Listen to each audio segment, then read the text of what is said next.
American spacecraft did not crash in Roswell, New Mexico in 1947.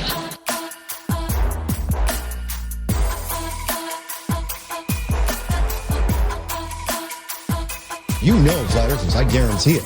But you don't know who they are because they're afraid of talking about it.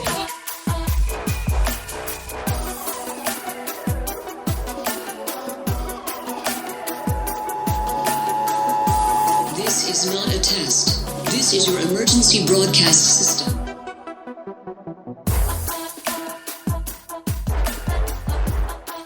Hello and welcome to the 53rd Annual Subliminal Deception Podcast, your weekly dose of conspiracy theory bullshit. My name is Cody, and I'm joined by my pal, Phil. How are you? Doing great, buddy. How about yourself? Well, I just found out I am a quote-unquote essential employee, so that's great, I guess. I guess I'm a, what do they call it? I'm a bullet. Or I'll take a bullet on the front lines here, apparently, for a job that's not essential at all. It's okay. Our blue collars are made out of Kevlar. Yeah, so. I get. Apparently, the blue collar workers in the world are the only ones who fucking will be susceptible or whatever. But yeah, how's life been treating you? It's good. Still going to work for the time being, so I'm actually kind of happy about that because I always have 3-day weekends because of my hours at work, and I was shut in for Friday, Saturday, and Sunday last week, and I was fucking starting to hear some voices and starting to go a little stir crazy, so happy to go to work on Monday, so. Oh, you've been getting cabin fever already. Yeah, 3 days of it. So, I mean, it is nice the first day and a half just to be, shut in, don't see anybody. But then after a little bit, you're kind of like, oh, okay, I want to go out to the bar. I want to go to, eat at a restaurant, see people. So, you know what I say? No, you're listening out there, Gordon Ramsay. Donate some money to us so we can be shut-ins but have money to be properly entertained while we're being shut in. So.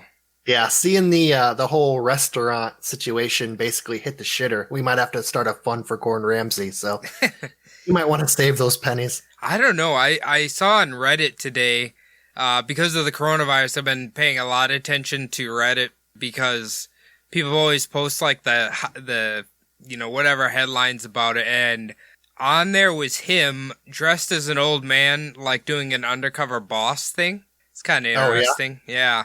Yeah, actually, most of the undercover bosses, they just make them look like a fucking, 90s grunge band member or something when they go into their own companies, but he actually looked like a really old man. I don't think anybody could tell it was even him.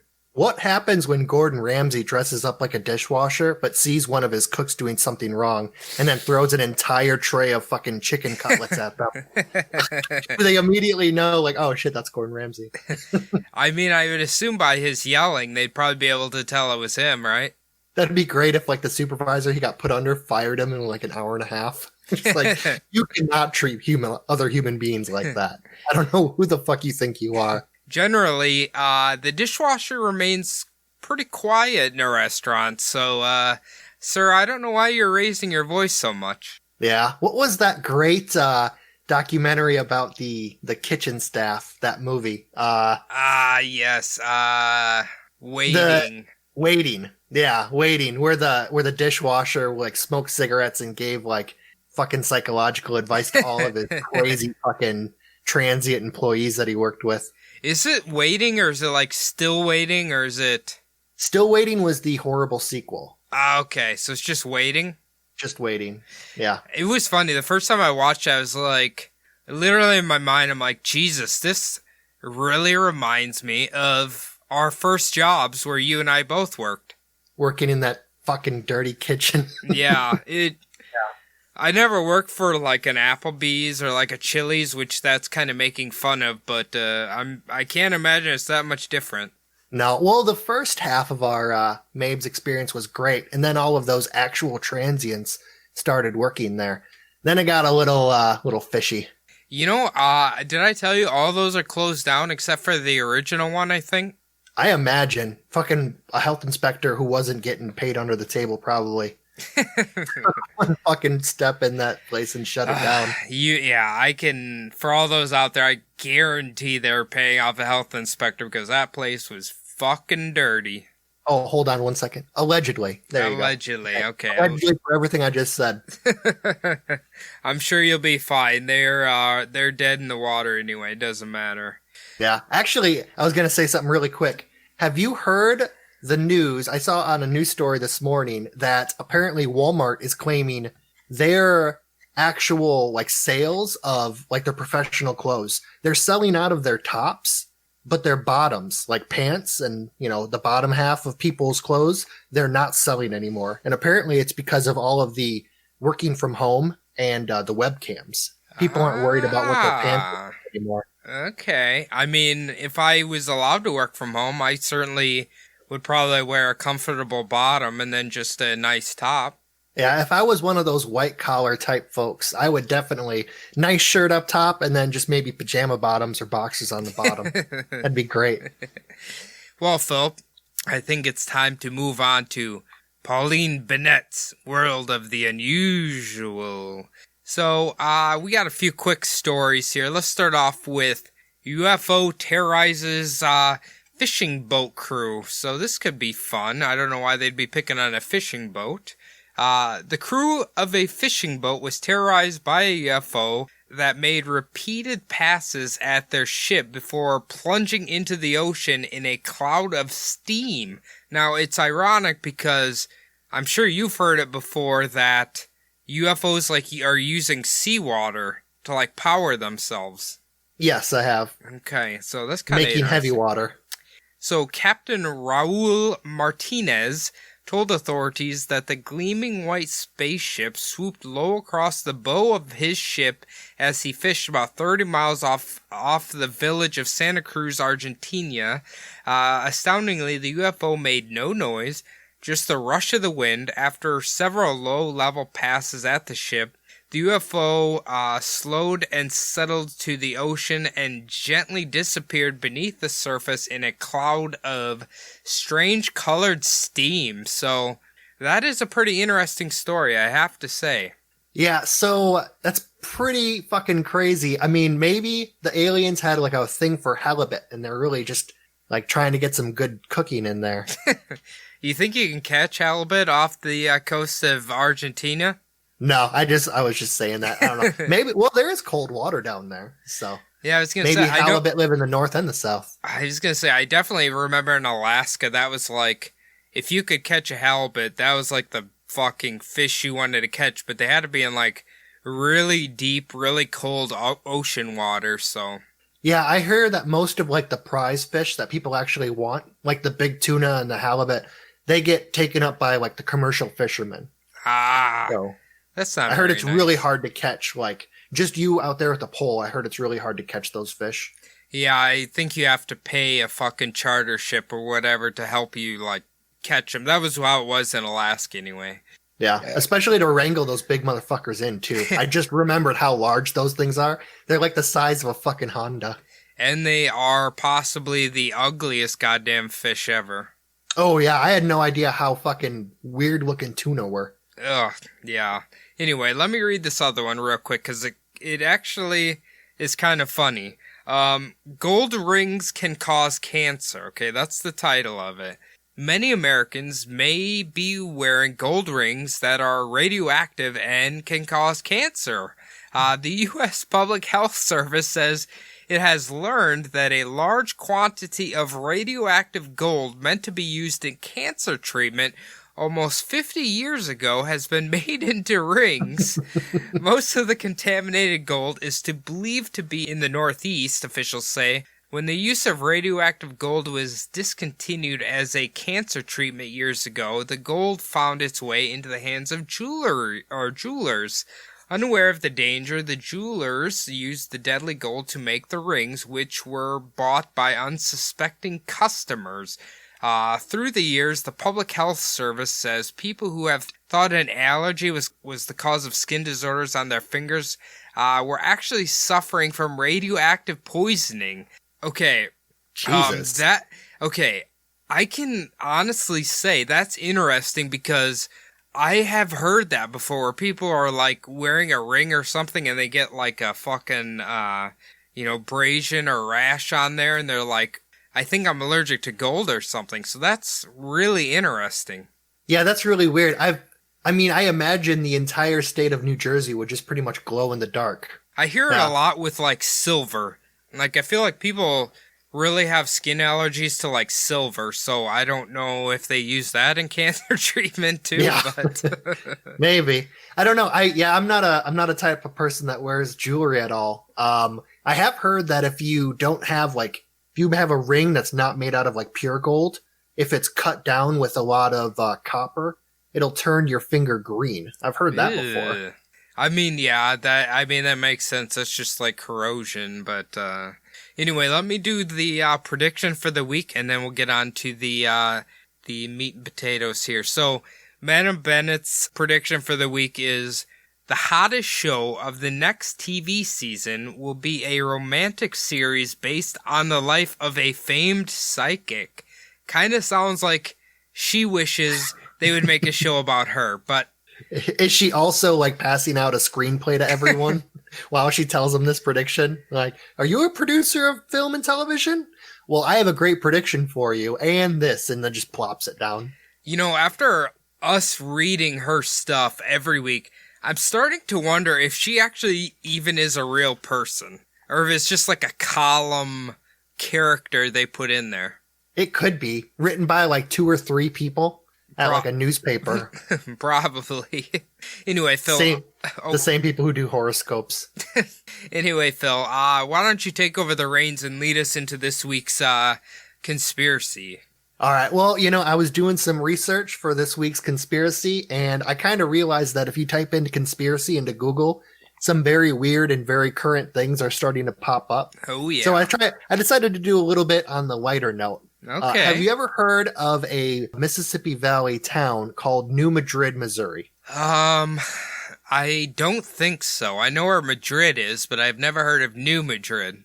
All right. So on December 16th, 1811, an earthquake of 7.2 to 8.2 magnitude struck the small town of New Madrid in what would eventually be the state of Missouri. Interesting. Okay. Later that day, an aftershock, estimated to be 7.4 in magnitude, also struck the same area. Now, the two events were the largest earthquakes ever recorded in the continental United States east of the Rocky Mountains. Now, is that at the time? No, that's ever. Ever. Really? Yeah. Why did I east of the Rocky Mountains? Ah, okay. I was gonna say I'm pretty sure we've heard of 8 or 9 before. Yeah, definitely. Like the Pacific Coast has experienced earthquakes of that magnitude since then, but this is east of the Rocky Mountains. Yeah, I guess Are you the type that throws Missouri into the Midwest?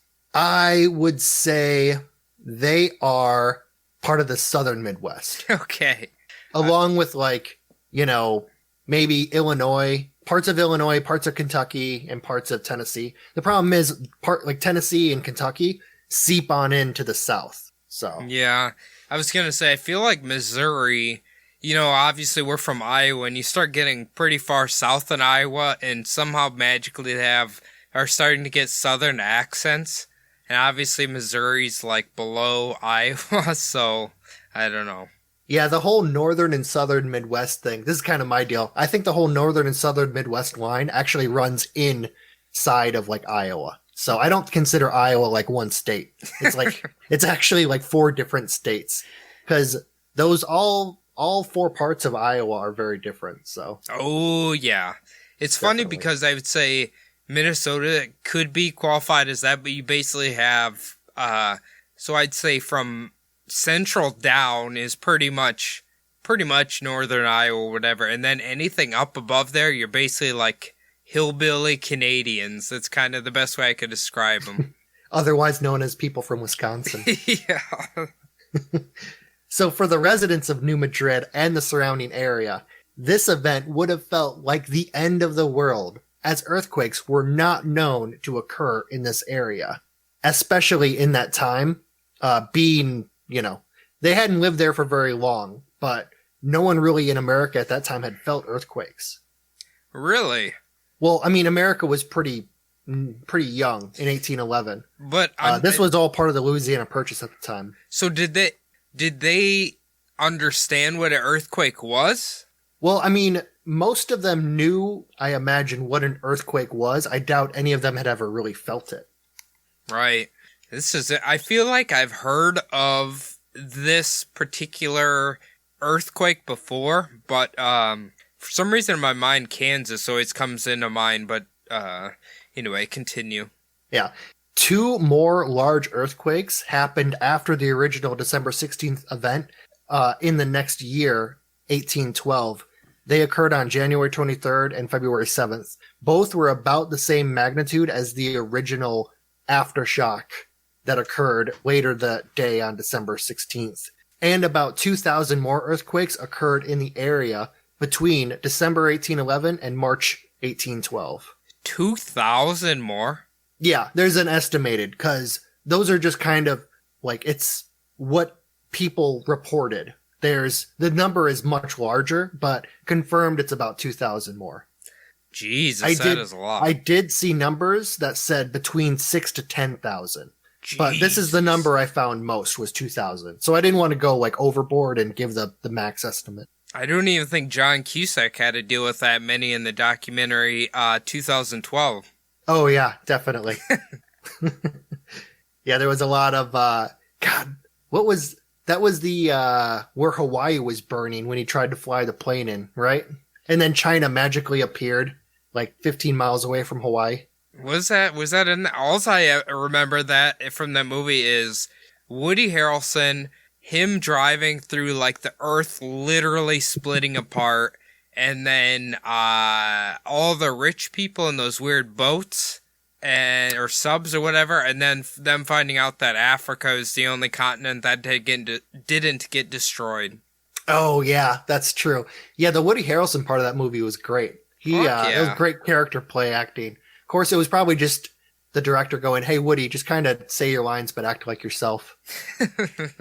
Here's a bunch of weed. There you go." That's all you need to get Woody into his acting. Into whatever character you want. So these residents would have been treated to the sounds of thunder coming up from the ground as the previously settled soil banged together and created a low roar. The breaking apart of the trees and the whole forest, along with reports of loud sounds from all of the animals in the area as they scurried for safety, was supposedly deafening. Oh, wow. I could imagine. Yeah. The land is reported to have rippled like water, and the river jumped up out of its banks like a, quote, loaf of rising bread as the earth underneath jetted upwards. So you think that would have created almost like I don't know if it's a lake or if it's like a river, but like a mini tsunami? Well, yeah, I mean, it did cause the river to do some weird things, which I'll get into in a little bit. Okay. Yeah. The affected areas of the current states of Missouri, Arkansas, Tennessee, Illinois, and Kentucky were all basically, if there had been the populations living there today, back then, they would have been absolutely devastated by this. Really? It just destroyed all of that area? Yeah, well, I mean, along with what happened to the soil, what happened to the river, and the shaking of the old buildings, it would have been very much so. The entire town of New Madrid and towns around it were completely destroyed. Damn. Do you know how big New Madrid kind of was at this point? Was it pretty small? Was it pretty big? It was a pretty small settlement. Okay. There was people just moving there who from like settlers from the United States who were coming into the new Louisiana Purchase territory. Okay. Interesting. The shaking was felt between the Rocky Mountains and the East Coast, and between southern Canada and northern Mexico. So because of like the composition of the ground and the fact that there weren't a lot of mountains to get in the way of the shaking, they felt it all over like most of the United States. From that far away? Yeah, the shaking was felt on the East Coast. The highest population density, of course, at the time was the East Coast, where the church bells rang throughout Boston. and shaking was also felt in New York City, Philadelphia, and Washington, D.C., where President James Madison and his wife Dolly are reported to have felt it inside the White House. And Dolly is the one who's famous for saving the portrait of George Washington just before the White House went up in flames in 1814. Did you just say this was the first time James Garfield's wife had an orgasm? Yeah, it was James Madison, but it might have been. Yeah. Honestly, if you look at the portrait of her that I saw on the web, her better days were a little bit behind her. So I'm just saying, like, every woman in America first felt the first vibration. They're like, ooh, what is this? What you mean is just doesn't getting stuck in and fucking. You mean he doesn't just stick it in and then cries afterwards? What is this? Thank you, Cries Mother and Earth. apologizes. So yeah, this was actually like, I mean, because of the area that this was in, obviously that was strange enough. But because we usually get earthquakes that are in like land that is made up differently, usually of like more volcanic soil, there was a lot of really weird things that happened with this event. So some of the strange events that occurred because of the earthquake made for what felt like a really apocalyptic scene in the area of the New Madrid Fault. So the first thing, what's that? Oh, I was going to say, I could only imagine, like, way back then, people probably literally believed that it was the end of the world, you know? Oh, yeah. I mean, especially how super religious people were. Oh, back then. God. Can you imagine being like, oh my God, God's punishing us and he's going to split the fucking earth in half? Yeah, and especially, too, there's, like, we all have at least some education. Like, we all know, like, if we see an earthquake and there's a fissure in the ground, you kind of know what it is. Like, these people probably only went to, like, what, the 8th grade back then, if they were lucky. I mean, a lot of them could, they could read and write, but most of them were just church-going folk who worked on farms or had little businesses. I mean, I think 8th grade might be a little generous for 1812. Yeah, I was just thinking about that. Like, can they even count to 8? They might even. They might not have even had 8th grade. There's all probably one-room schoolhouses in this area. So, well, they're probably like, well, how old are you in 8th grade? Like, you're like 13, 14. I would assume by that age, if you weren't married and started having children, they assumed you were dried up. Married on your 4th kid. Yeah. Probably underwater on your fucking tin shack. You ain't got time to be going to fucking school till you're 13 or 14. Are you insane? Yeah, that's true. So one of the weird things, and the first thing I'm going to mention, there were fissures that opened up in the ground, running north and south, that stretched for miles. And these occurred over the months between December 1811 and March 1812. Many of the deaths, actually, that occurred during this time period came from people disappearing as they fell into the fissures. Damn. I could just imagine these people are like, man, he just fell into hell or something. Oh, yeah, especially when they see fucking fissures opening up, and that's the kind of shit you hear about in the Bible. Yeah. When Satan comes up and, takes your fucking soul. Hey, use his proper name, Barry Soetoro. When good old Barack Obama with his horns and his fucking trident come up. So the second weird thing that I'm going to mention, after the last large earthquake in February of 1812, parts of the earth jetted upwards, including land underneath the Mississippi River, as I previously mentioned. This occurred 15 miles south of the town of New Madrid, and it caused large portions of the river to actually run backwards for a short amount of time. So it kind of made, are you saying like almost like a, I don't know what you'd call like a peninsula or like a hill kind of from forming land? Yeah, well, the land actually jetted upwards from the pressure underneath, and the river that was running over it actually ran backwards. Wow, okay. That's crazy. This caused temporary waterfalls in the areas that were affected by the river running backwards, and it caused rerouting of parts of the rivers itself. It also caused a formation, like you were mentioning, of Reelfoot Lake, which drowned a Native American settlement in what is now known as Lake County, Tennessee. Really? That's crazy. Yeah, and all that water had to find some place to go. and it formed a lake in a lowland area. It also took out like wide acres of untouched forest. But I mean, Tennessee's pretty far from Missouri, right? No, well, all of those states, so the Mississippi River is the border of Arkansas, Missouri, Illinois, Iowa, Tennessee, and Kentucky. So they're all on the border. That whole area that this occurred, they all intersect pretty much right there. Okay. I think Tennessee's more to the east of it, I think it's a fair distance to the east of it, though. Well, no, the western border of Tennessee is on the eastern border of Missouri. Okay. Yeah, I guess you're probably right, because when I went to Tennessee, I guess we did drive through St. Louis, which is in Missouri. Yeah, it's just a really long state, but not a very like tall state. Like very wide, not very tall.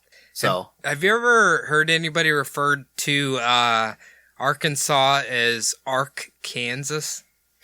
I assume anyone who calls it Arkansas probably isn't that well like a reader, you know? Like, maybe they only also went to 8th grade.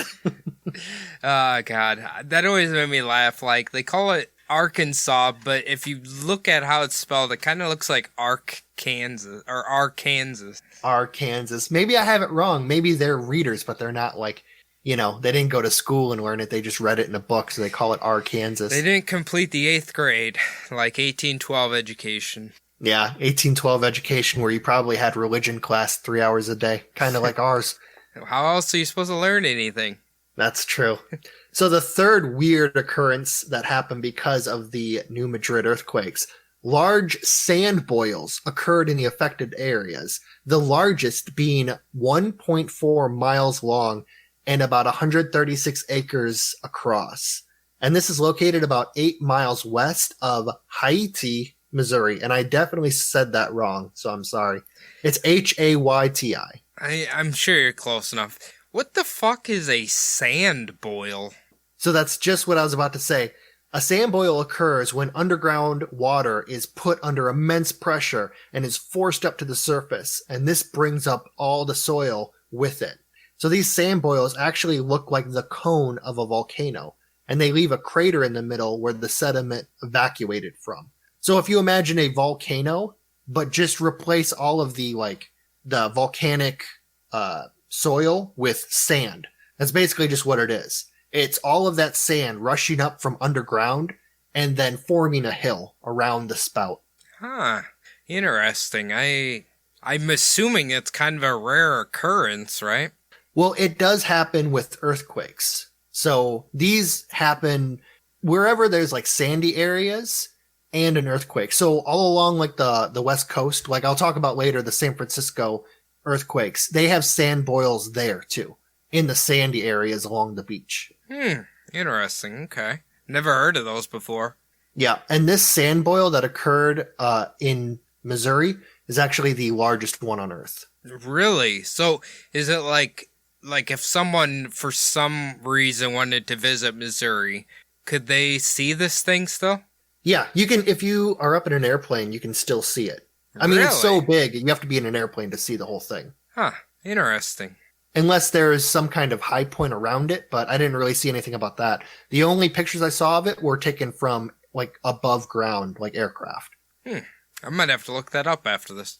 Yeah, so the weird thing about these is just how long they last. These sand boils actually tell us about the events of more distant in the past earthquakes. Sand boils have been discovered from 1450 AD, 900 AD, 380, and 2350 BC in that area, which tells you how long earthquakes have been occurring there. Yeah. Did Jesus make any of them? I'm not sure if either Jesus, Barry Soetoro, or Gordon Ramsay, or Paul Hogan, who I think we should start talking about, may have also created these. I'm pretty sure they're just earthquakes. To be fair, we don't know which one of those characters is the oldest known living one of them, so I'm not really sure if Jesus, Barry Soetoro, Gordon Ramsay, or Paul Hogan. I don't know who's older. Yeah, that is true. I mean, I don't know. Vegemite might preserve your insides. That could happen. So the fourth and final weird occurrence are these strange lights that were seen coming from the ground by the inhabitants of the area, which would have seemed like some kind of weird paranormal incident to the high religious people of the time. And that was both the American settlers and the Native Americans. Okay, so what exactly would these strange lights look like? So the strange lights are actually attributed to quartz crystals being squeezed by the same underground pressure that caused the sand boils. This event is called, I'm going to say this very wrong, seismoluminescence. Okay, alright. Interesting. I've never... So it's just like the earth compressing them causes them to kind of illuminate. Yeah, apparently when the earth compresses these quartz crystals, they just kind of explode in light. Really? Huh. Yeah. Interesting. So the area that was affected by the rupturing of the New Madrid fault zone at the time was, as you can imagine, extremely sparsely populated. However, the U.S. Geological Survey estimates that if another massive earthquake could occur, it might occur in the next 50 years with the odds of about 7 to 10%. And that would be basically on the same size of the New Madrid fault. So somewhere in the 7 to 8 magnitude region. The risk of a smaller 6 magnitude earthquake in the next 50 years is 25 to 40%. If another one did happen, theoretically, I should be able to feel it here in Minnesota, right? Oh yeah, definitely. It wouldn't be like enough to knock your house down, but definitely it would, shake some pictures off of the table and, you would feel it. It would be like you would feel the rumbling a little bit. So, like, technically, the sense has there been another earthquake in this area or the area of Missouri since that really, really large one? I believe there has been, but they've been like extremely small. Okay. Like they haven't been anywhere near the magnitude of the 1811, 1812 earthquakes. Okay. All right. Makes sense. They're just tiny little tremors. Okay. This event, if it happened today, would affect a now highly populated Mississippi River area and would affect major cities such as St. Louis, Memphis, possibly reaching as far away as Nashville and Kansas City. Not to mention all of the towns and cities that are in between. Maybe that's why the Rams left. Could have been. To LA. Yeah. I don't think they're worried about earthquakes if they're moving to LA. That's a good point. They might have moved to fucking, who knows, somewhere safer. Maybe they'd move to fucking, what's another shitty little town out there? Albuquerque. Albuquerque? There you go. You gotta worry about getting shot out in Albuquerque. They got good meth though, supposedly. Did you see the Rams' new logo? Oh, the one that looks like a dick. Yeah, I saw that one. I'm not a fan. Yeah. It's pretty funny. There was a really famous football player. I think his last name's Dickerson, but he wanted to get the logo changed. He's a former Rams player. He actually started a little movement to change the Rams logo. Yeah, he's the single season rushing record holder. Eric Dickerson. Yep. Yeah. I wasn't sure. He played at the University of Houston. Yeah, he's pretty good. Yeah. So my second event that I'm going to go over today is the San Francisco earthquake of 1906. Now, I'm a little more familiar with this one.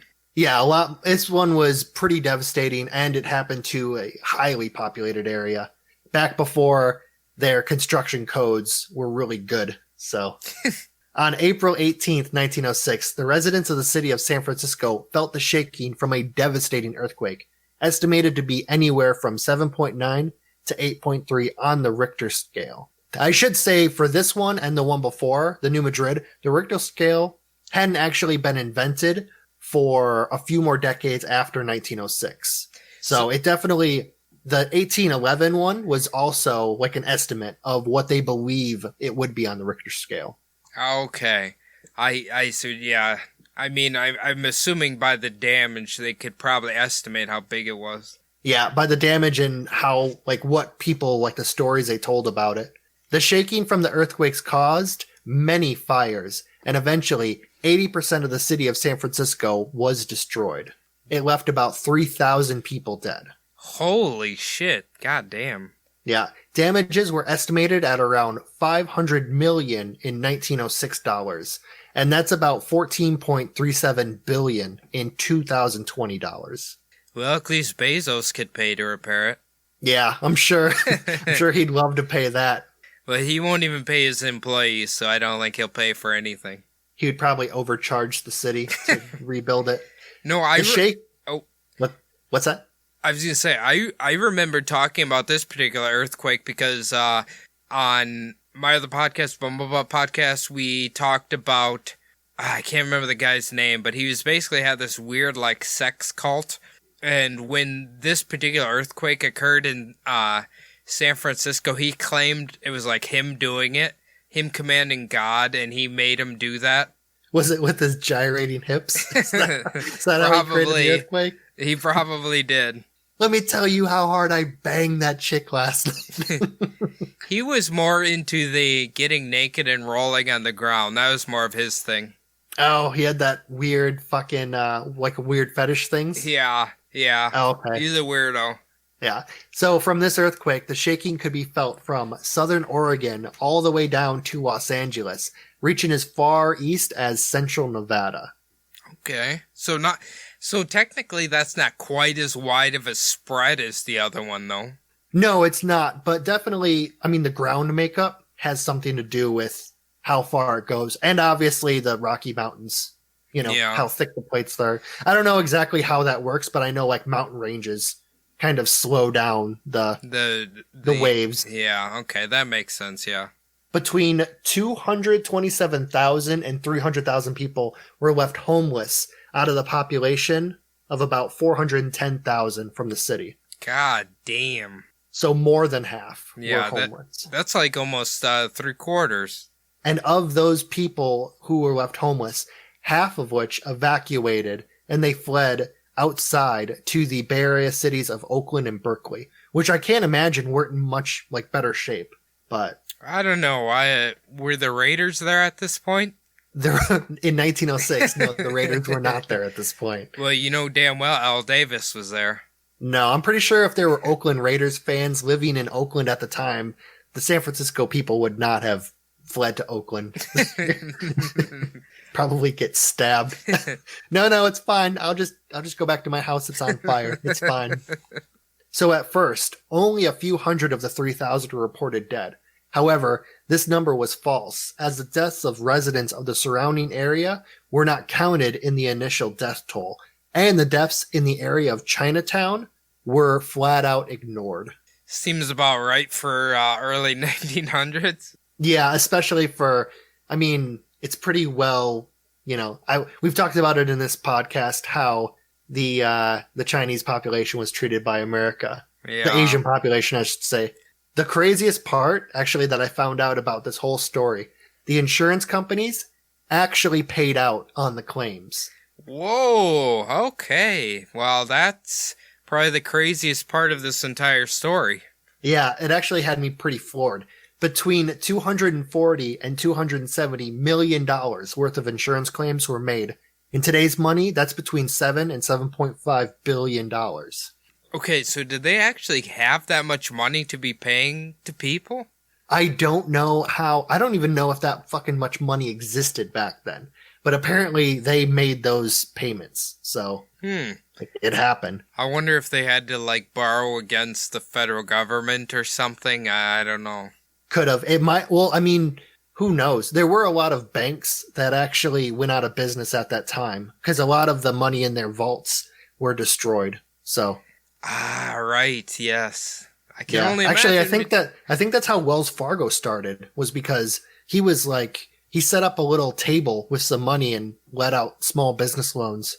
Yeah, if you want to hear how horrible Wells Fargo is, watch the first episode of the new season of Dirty Money.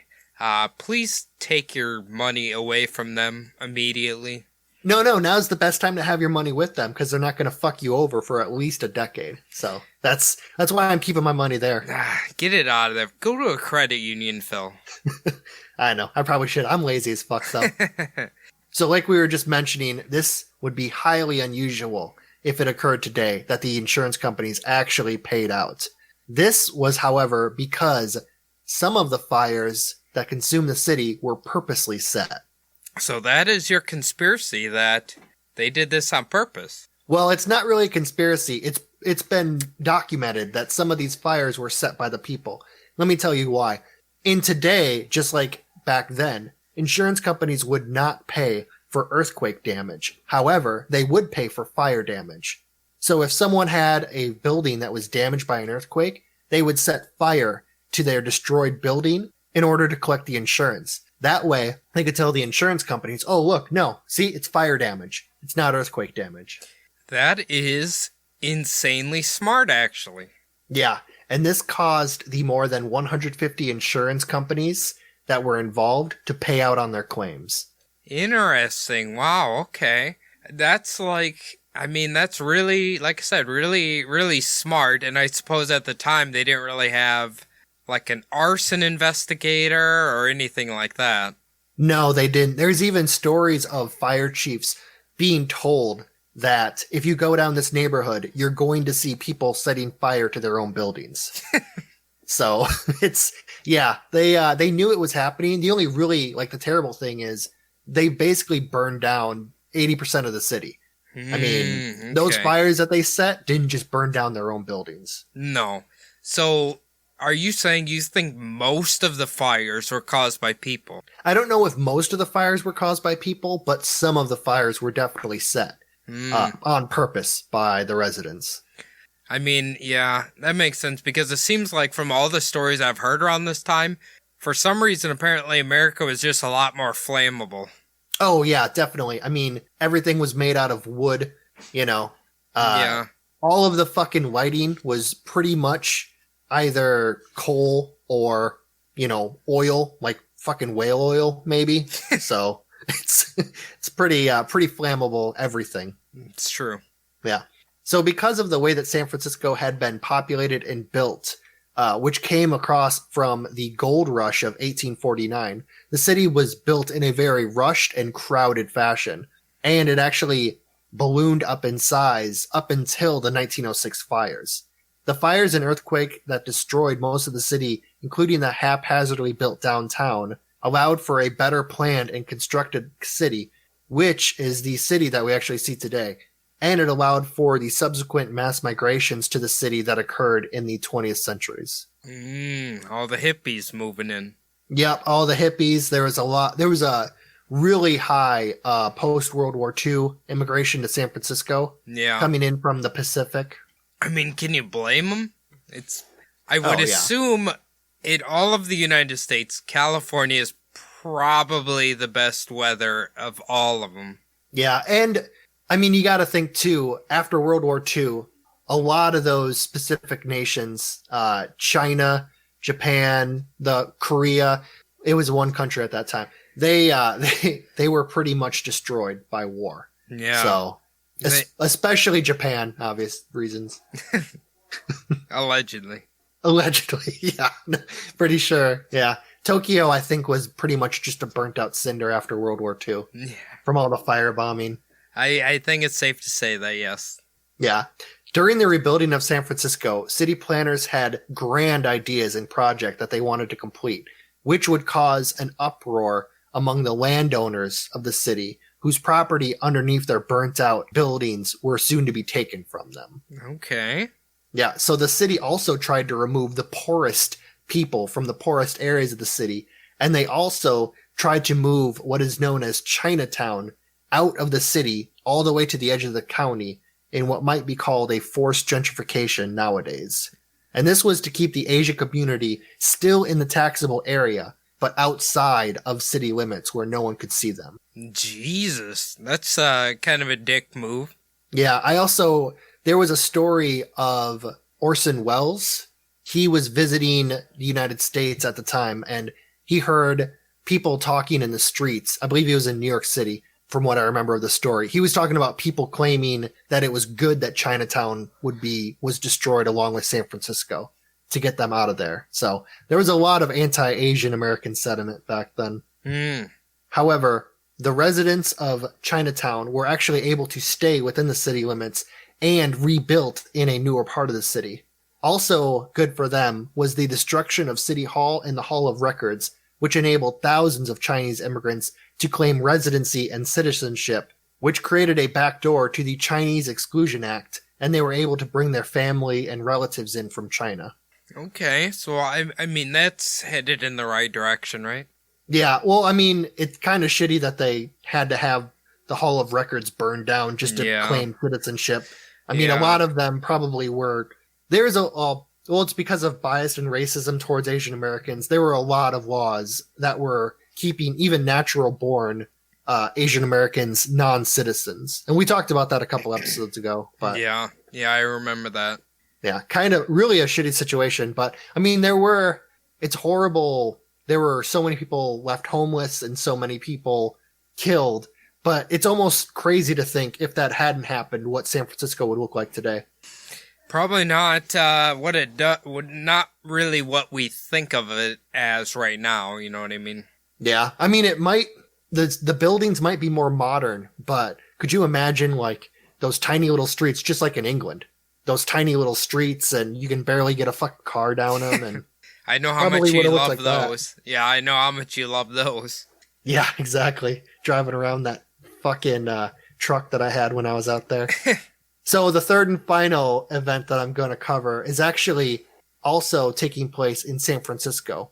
The powerful earthquake that hit San Francisco was in 1989, and that happened at 5 o'clock p.m. on October 17th, 5:04 to be precise. That was when a magnitude 6.9 earthquake hit the Bay Area, killing 67 people and injuring more than 3,000. Jesus. Yeah. The earthquake was centered 60 miles south of the city and caused over $5 billion in damage. That's a good chunk of change. Yeah. And it's not quite as, it's not the San Francisco earthquake from 1906 was like caused 500 million, but in today's dollars. So $5 billion damage in 1989 dollars isn't exactly much more in today's dollars, but you got to think it's about $8 to $6 billion or $8 to $9 billion in today's dollars. Okay. So 42 of the 67 deaths occurred when the 2-level Cypress Street viaduct along Interstate 880 collapsed. And this was a 1.25 mile stretch of road that actually collapsed on top of the cars below. Oof. Yeah. This, obviously, it's very famous that it's pretty much like if you look up pictures of this event, you will see those pictures of the road actually on top of the cars. It's pretty fucking disturbing. Yeah. I mean, when the famous bridge here collapsed, the 35W bridge or whatever, it's, I think there's a lot of that too. I mean, there's a smaller bridge, but, it basically just crumbled cars, and the cars that were on it, you know, were all over the place and all that. Oh, yeah. That's crazy to think that, like, a modern bridge would collapse like that with not even, like, an earthquake or a tsunami. It just fucking fell down. Well, apparently, Minnesota, a lot of Minnesota bridges are rated pretty poorly, and they just never maintain them. Yeah, maybe they had Wisconsin people build them for them. Yeah, I'm pretty sure that's why they failed. We know a pretty famous Wisconsin mason, so. No, yeah. I wouldn't drive on shit. I'm sure he does a great job. I wouldn't drive on shit that he made, I'll tell you that. So other sections of the city's roadways are also damaged, including some of the city bridges. And there's a lot of famous pictures of these too. Pieces of bridges, basically the lines that hold up the bridge, like falling down onto the bridge and cars below being crushed. Yeah, they got some pretty crazy pictures, but it's obviously it happened in more of a modern era. So there's a lot more helicopter image of everything. And what year was this? 1989. Okay. So not too long ago. What, 30 years ago? So yeah, about 31 years ago. Yeah, not too long ago. No, definitely. So the earthquake was actually captured by live cameras because the Game 3 of the World Series that year was between the Oakland A's and the San Francisco Giants and was being held at Candlestick Park. That game was set to start at 5:30 that day. just 26 minutes after the earthquake. So, what do you think Barry Soetoro was an A's fan or a Giants fan when he set off that earthquake? Well, the Oakland A's actually swept the Giants that year, so I'm guessing if he had something to do with it, the Oakland A's, he was probably on their side.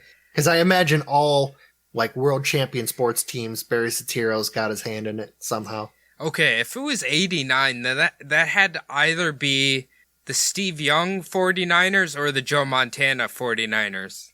I don't know. I think it might be the Steve Young. The Joe Montana. Was it the Joe Montana? I think that would have been in his last year or so. I'm pretty sure they won a Super Bowl around that one of those years. Yeah, I know Joe Montana. Didn't he win 2? He won 4. He won 4? Oh, okay. Yeah. So, yeah. I remember the 90s Cowboys and the 90s 49ers were like the big rivalry. But I think that might have been a Joe Montana Super Bowl year.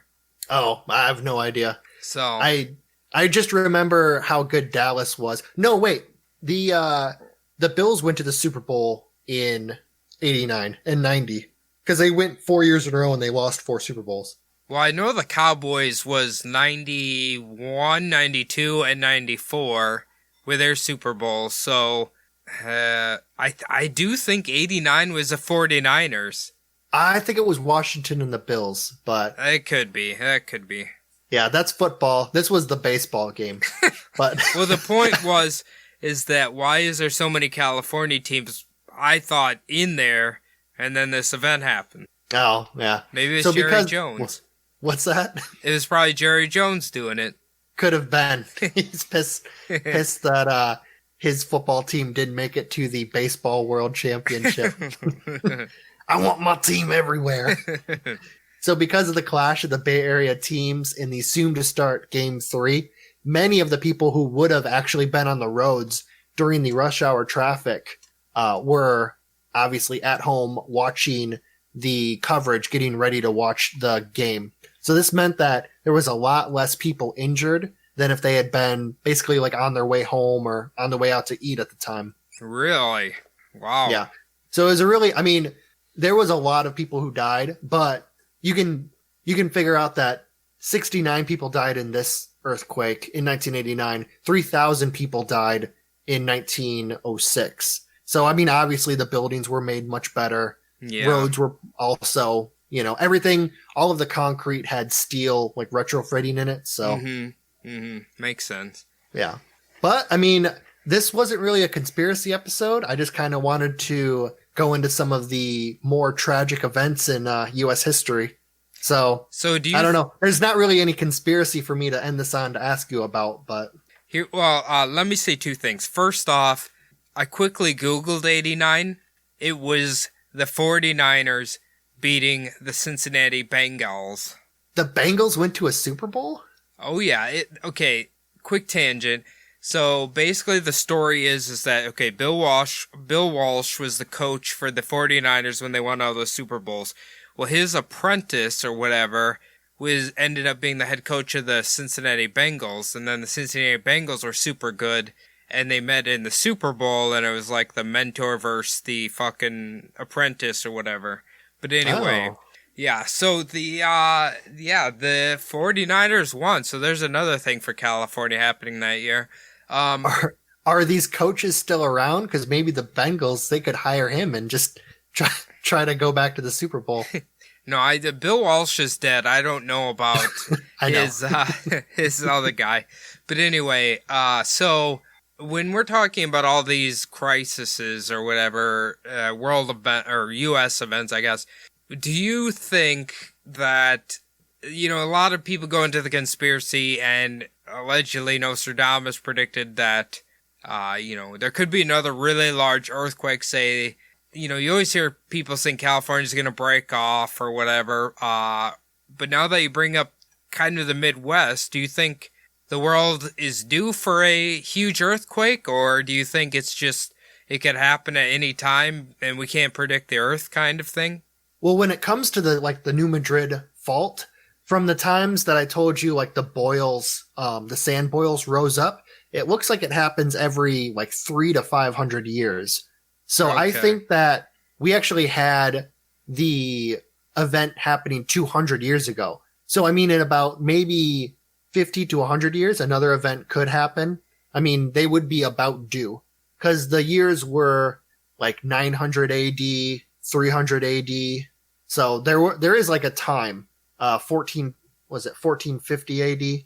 So, I mean, it could happen. So we'll be long dead, but maybe like Nick Cage or Vanna White will still be here and they'll have to worry about it. Oh yeah, hopefully Vanna White is nowhere near New Madrid in 150 years when the when the earthquake pops off again. But What about San Francisco? That was, how big of a difference? That was less than 100 years.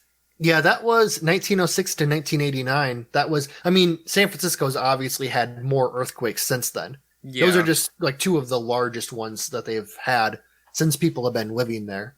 So, I mean, really, maybe if something like that happens every 50 years, they might be due in 20. It's true. I mean, I feel like earthquakes kind of are unpredictable, and obviously they happen all over the world or whatever. Yeah, I don't know. I mean, I don't know if there's any way you can test like how much like stress the plates are under. If that's any kind of way that they measure when an earthquake might happen. I think they just go with how active the plate is known to be. So it could be. Well, I mean, I would assume if they knew like how much stress the plates were under or whatever, they could kind of help predict when a tsunami's gonna occur and evacuate the area, but they never seem to be able to do that, so I'm assuming it's kind of just pops off whenever it pops off, you know? Yeah, I mean, they're extremely hard to forecast. You might be able to forecast it out to like, oh, in 10 years, this one's gonna break up, or this one's gonna shift, or do something like that. But you can't give a specific like date, or especially not a time for that kind of shit to happen, so. You know what, speaking of like weird weather events, something that I heard, I haven't looked into it if it's like real true or not, but apparently tornadoes are like strictly an America thing. So, which is kind of interesting, isn't it? Yeah, you do hear about tornadoes occurring like along with hurricanes and typhoons, but having an earthquake start like in the middle of a continent, yeah, you don't really hear about that anywhere else. No, it's Never really thought about that. No, I'm just saying like apparently, you know, like tornadoes, you know, only happen in America, so, or North America or whatever, which is I always thought was kind of weird. Yeah, that is odd. Must be just like climate or something, and like the climate and the terrain. Maybe how the country is just formed, how it's between two oceans like that. Or if you're like the people in 1812 in Missouri, it's God's punishment. It's goddamn witchcraft. It was this guy, Barry Soetoro. He was selling the snake oil. I saw him rise up from a fissure. I feel like you could see Barry Soetoro spinning up like the Tasmanian devil and then creating a tornado and taking off. That would be crazy if when I was Googling the New Madrid fault, like there was an old like wood carving of him, like just looking all shady as shit. Who's that guy with reptilian skin in the back? Oh, we don't know. It's whoever. Well, Phil, I'm going to say this before we start closing out here. I think you brought to everybody's attention that earthquakes are crazy events, and clearly they do a lot of weird shit, you know, to whoever they affect. Especially, I think the one that occurred in Missouri seems to have a lot of really weird shit that happened, you know, and that was such a big one. Jesus Christ. But Yeah. But anyway, if anybody has ever experienced an earthquake and want to tell us about it, where can they do that? They can hit us up on subliminaldpodcast@gmail.com. They can also get a hold of us on IG at Subliminal Deception Podcast. We hear from a lot of people and get a lot of good feedback, so thank you all very much for that. We both have our own personal Instagram accounts. Mine's SDPodPhil. I check it a little bit more now that I'm all shut in, and I actually do post to it, so take a look at that. Cody, you have a couple? Yeah, you can follow my personal one at CodyZabub. I post somewhat. I feel like now that the coronavirus is kind of, you know, sweeping the world or whatever, And I'm finding out a lot about greedy companies and greedy people. I've been posting a lot more about them because they infuriate me. But, yeah, so follow Cody's above. If you're into true crime, paranormal, and stuff like that, look up my other podcast, Bumblebutt Podcast, in your favorite podcasting application. Last thing we need you to do is to just log on iTunes and leave the show a 5-star review. It really helps us get exposed, helps us rise up on the charts. If you are a Spotify user, just click the follow button. That's kind of their version of reviews, and then you'll be updated every time we drop a new episode. So, thank you very much, Phil. You did a lovely job, and otherwise, guys, we'll see you next week. All right, thanks, guys.